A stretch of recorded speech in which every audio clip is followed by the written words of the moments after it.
So I think I open up for some questions. So the floor is open now. Thank you. I think this session is a very important session, actually core of our whole forum, because it is about investment gap issue.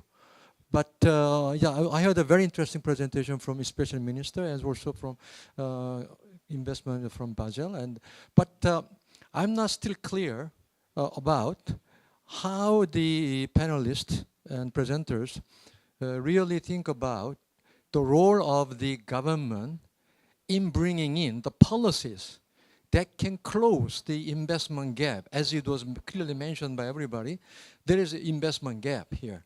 And then it cannot be done by only by just the private funds. And it has to be linked with the public policy making. So what is the respective role of the developed countries side perspective? And also from developing country perspective, what kind of policy frame is necessary on both sides? Developed country is a supplier, while the developing country, in many cases, is users of the funding. So, what kind of policy framework should be instituted to make the finance to flow, especially from the private source, as the minister mentions about it. AAA bond is a very interesting idea, but in order to make it happen, some kind of a public policy on reforming finance sector has to be introduced. Otherwise, it will not happen. Then what is the incentive for the governments to bring in that kind of financing reform from a government perspective? And also, from the recipient side, what kind of policy reforms are necessary to make the best use of the funds flowing to the country? So I want to hear these points because I was not very clear about this point. Yeah. Okay. I think I will ask my panelists. I will start with Catalina. Yeah, that's a very good question. As we, from Global Infrastructure Basel, we work on the project level, but we are also involved with the city networks like ICLI, C40, FMDV to also bring in a more vertical integration of climate finance. So we are involved in dialogues there. I think that's a very important part that has to be developed further. The vertical integration of climate finance, the coordination between the national level, the regions, and the city level. I think that this is a more general statement, but I think there's a lot to do there. And from an investor's perspective, it just needs a lot of stability an investor can count on when it comes to regulatory frameworks.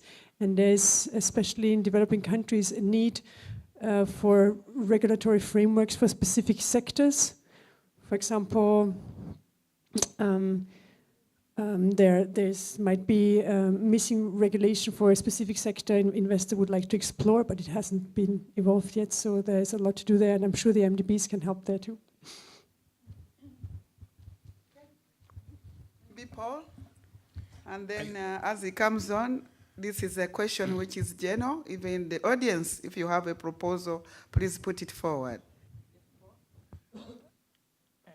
Actually, in the last 5 years of negotiations, there was an attempt to minimize adaptation always, stress mitigation in all of the summits and all of the policy decisions. And we were told that loss and damage was off the table. Forget about it. So governments have lagged badly behind, and loss and damages have piled up. And where you find the policy analysis going on and the projections going on is in Swiss Re and Munich Re and in the Bloomberg Laboratory in London. And they have more people working on this for obvious reasons than the governments. But I think that this meeting is very interesting also in the sense that adaptation in the form of resilient infrastructure is very much on the table now.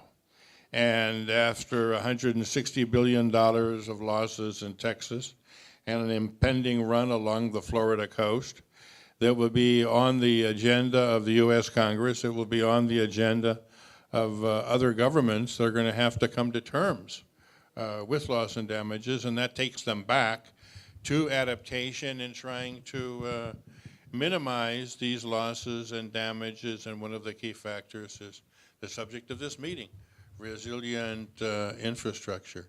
But in my view, the best work is being done by the insurance industry and not by governments in terms of loss and damage. They were in denial, the developed country governments, but I think that it's literally coming home. Okay, someone at this, at the back there, then I'll come back to you. Yeah, thank you very much, Chair. This is just in response to my friend over there who was asking about what policies are government doing to mobilize financing for climate resilient infrastructure.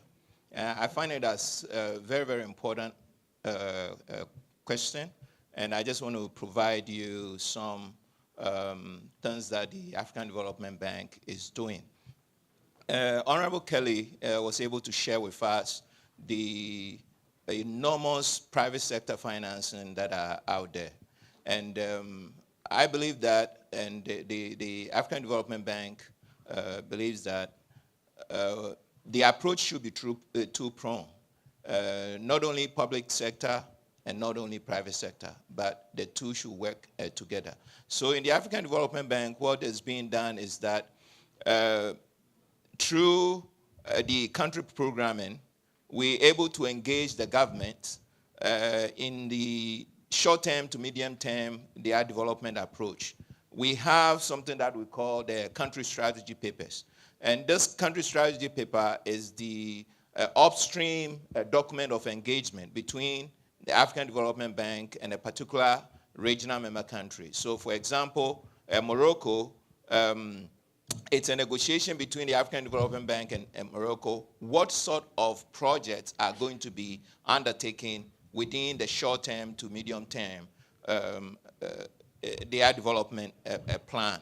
And we're able to look at, if they are infrastructure, what sort of climate risk would those be exposed to? And how do we really mobilize financing that could take care of the incremental cost of bringing in those climate resilient measures? So with the country programming, we're able to engage the government to also include that, integrate it in their own development part. And we are also able to get some form of co-financing commitment. So it's not just going to be like multilateral development banks financing or private sector financing, but also the governments are also being getting some form of ownership, owning it by the co-financing. So in a nutshell, there are a lot of ways that we are engaging with the public sector, and also using some public sector financing to catalyze private sector financing. And I'll be providing a lot of these on the Section 8. Thank you. Okay, thank you very much. There was someone here in the mid, this right? Thank you. Thank you so much. My question relates very much to what was mentioned also in the previous session, when it was mentioned that investments from most of the banks will go to the bankable projects. Currently, the cost of finance is very low due to quantitative easing in the EU, very low rates and all this. But in the near future, most probably the rates will go up, like what happened in the US, and the cost of finance will go up.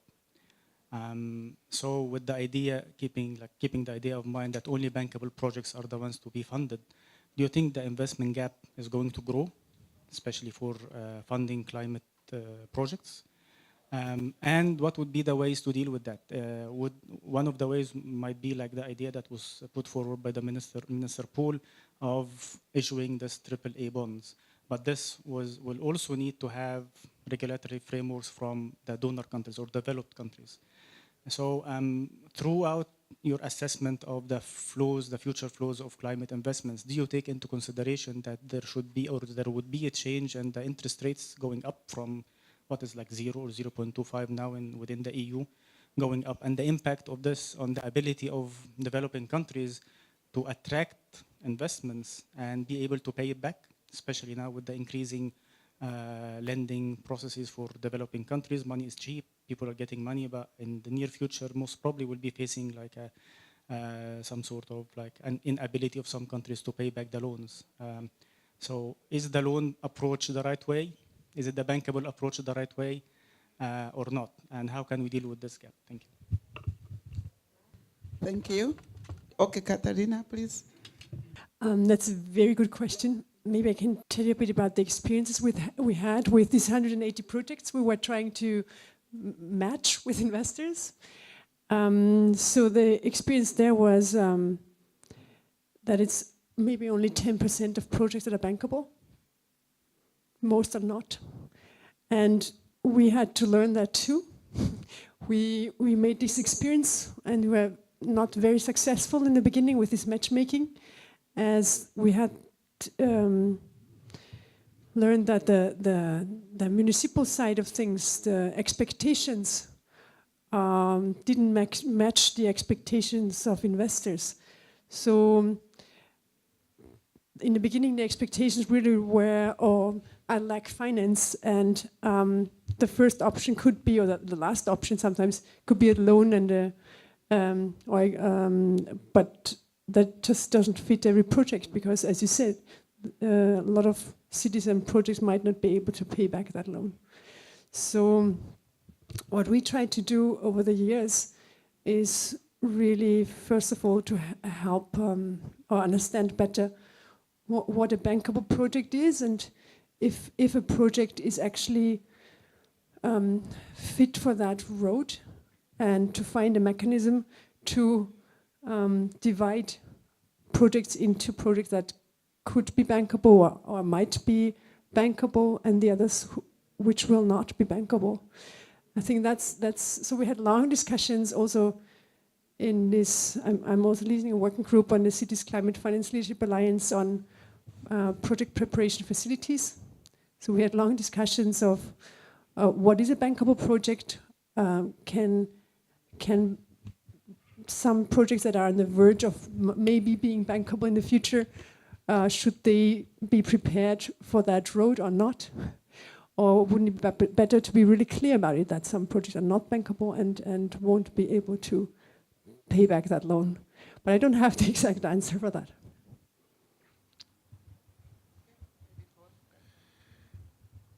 I think that one of the negative processes that could affect us is the fact that the world trade structure is becoming undone. So you have the renegotiation of major trade agreements. You have the Brexit, in which the United Kingdom is going to start to negotiate with everyone in the world, looking for new trade agreements.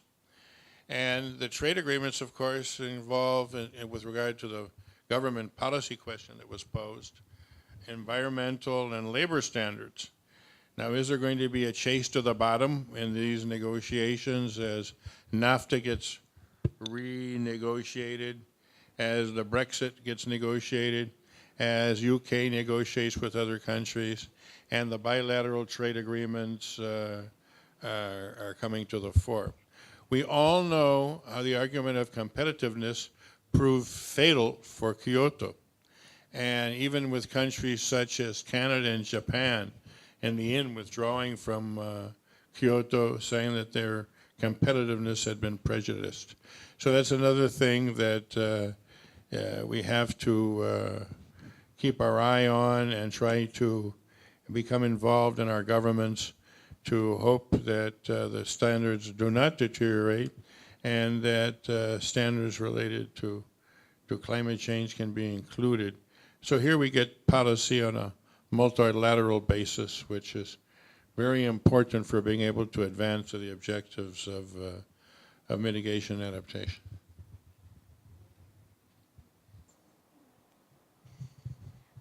Thank you very much, and thank you very much to all the presenters.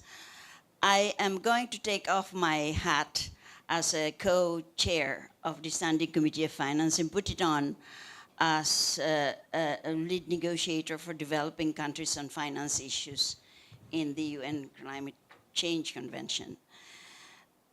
I think we have to put in context everything that we are talking about here.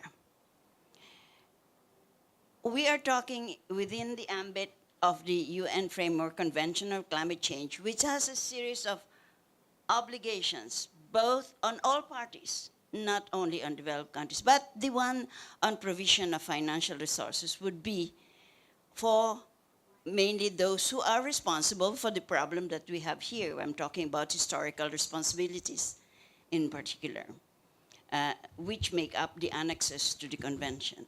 They're the ones who are doing it. That's one.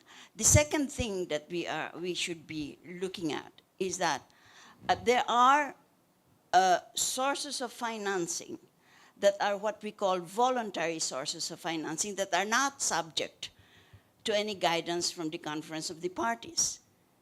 And that's why our good friend from the Green Climate Fund started by saying that the GCF is an operating entity of the financial mechanism. They are not banks. GCF, and to a certain extent, maybe GF, although GF has a different makeup, are not banks. They are operating entities of the financial mechanism through which the obligations for the provision of financial resources for us to do climate action. That's what we are doing here, perhaps setting it the limit.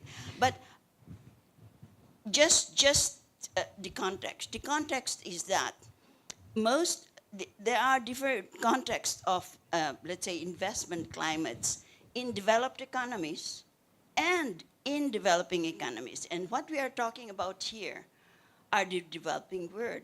They have a different financial structure. They might not even have that kind of financial structure that you would need. What does that mean? Does that mean that they are then disadvantaged in receiving all these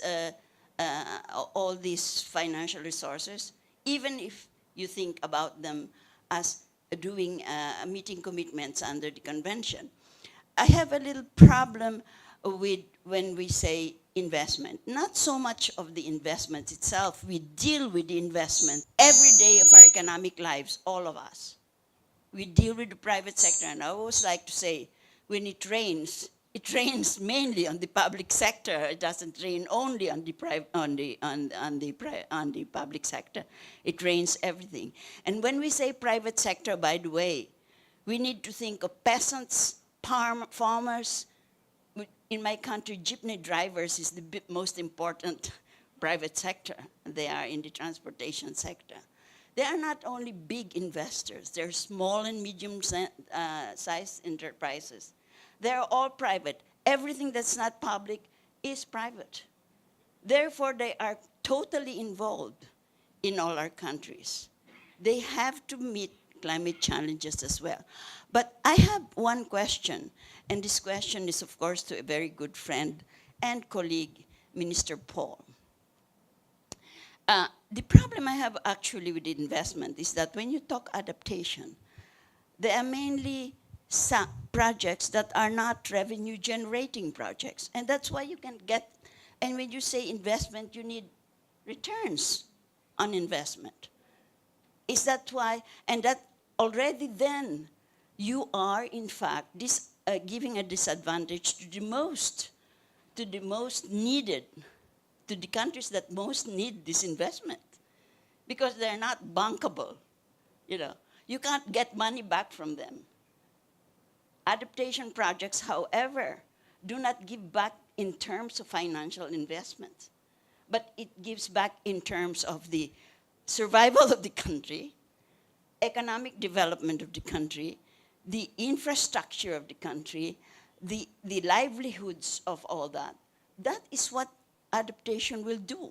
Those are the benefits of adaptation.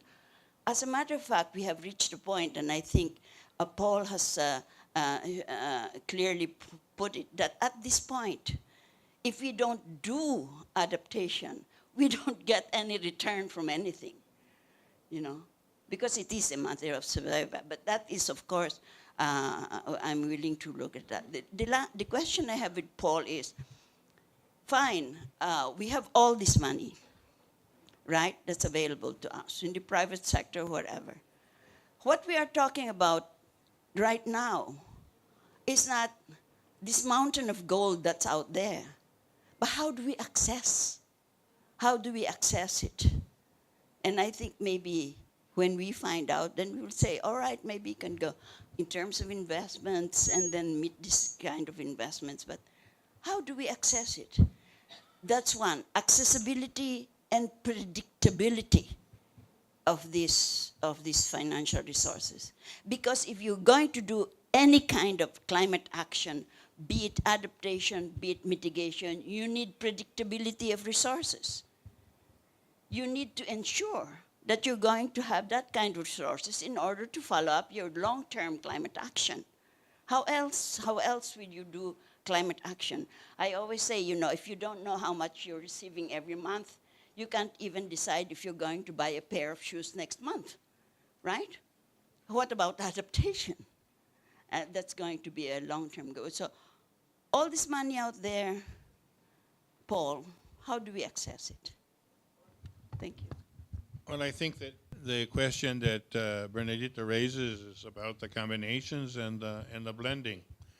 I'll give two examples. One, Nicaragua has gone from 25% renewable energy in 2007 to 53% renewable energy last year, based on $2.9 billion in foreign direct investment. The government did not invest in that, and it has a return. It generates electricity, people pay for electricity, so this has its return on the equity and on the loans involved in that investment. At the same time, the coverage of the electrical grid has gone from 54% in 2007 to 85% now, and is going to go to 90% on a huge project in which there's one project, one pot for the donors to donate to, and this is multilateral and bilateral donors, and this is all government, because this transmission to take this electricity to all these people is not a business. It's not a business. The selling electricity is, but this is very expensive, and this has been accomplished through a project in which government has been involved. We look at adaptation that very important, because we have a lot of degraded land, because we had a very active and have a very active agricultural frontier for decades.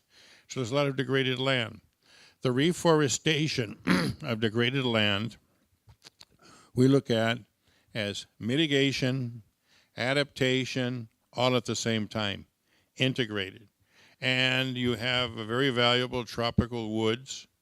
You have coffee, you have cacao mixed in with it. So that produces income. So that is being done through investment also. And that investment includes small farmers. Small farmers can have their plots of teak or mahogany with coffee, with cacao, and generate a good livelihood. But even there with the reforestation of the waterheads up in the mountains, the reforestation of the reserve areas, which we don't want to have exploited, this is a government. So you combine the government activity with the private sector activity, including the private sector that you allude to, apart from plantations, also the small and medium-sized holders, which are very important in Nicaragua. But both are extremely important in that we are planting water, we're fixing the soil, we're recreating habitat, and the biodiversity is very grateful. You give back the habitat, the biodiversity populates it. And this is extremely important for the types of things that were mentioned by Edith and others this morning, referring to Sierra Leone and others. because you have this degraded land, and we like to view the juxtaposition of a mountain with forest on top, with pasture mixed in, with silver pastoral activities, with forestry mixed in on the bottom, with some agriculture, but it's agroforestry. And you have streams flowing out of this to the valley below. And the juxtaposition of that is the barren hillside with logs, some logs, fallen logs on it perhaps. And that in Central America is well known as death, what that represents. In Hurricane Mitch, 20,000 people died and are missing due to the hills coming down and due to deforestation. In Nicaragua, 3,000 died when the Casitas volcano, the whole side came down, burying the villages below. So this is extremely important adaptation, but actually we look at it as the most important form of adaptation because it increases the resilience of the ecosystems themselves. And our degraded ecosystems are one of our greatest threats, and we need to increase their resilience. So I think that that is interesting, that as we build resilient infrastructure, we need also to restore or enhance the resilience of our ecosystems. And the two of them together could be the best we can do. I think you have been a good audience. But before we close, I just want to know if Catherine has any final word. If you're okay, then. There are some projects coming up, and it's not, which reflects what you're saying, is blended finance, where you just, there's spaces, for example, there's a group coming out from Addis Ababa, Convergence, where there's a space where private finance and public finance can create projects together, also adding philanthropic money into the process. So I think that might be a way to go for developing countries to have that a special mix for situations that are not easily financed by the private sector, but which need guarantees or other instruments to make projects get off the ground. That's okay, thank you, Catherine. Paul, any final word, or you okay? Okay, I think I've had very good panelists here joining me to thank them for having shared their experience with us by clapping for them. And at this note, then we close our second session.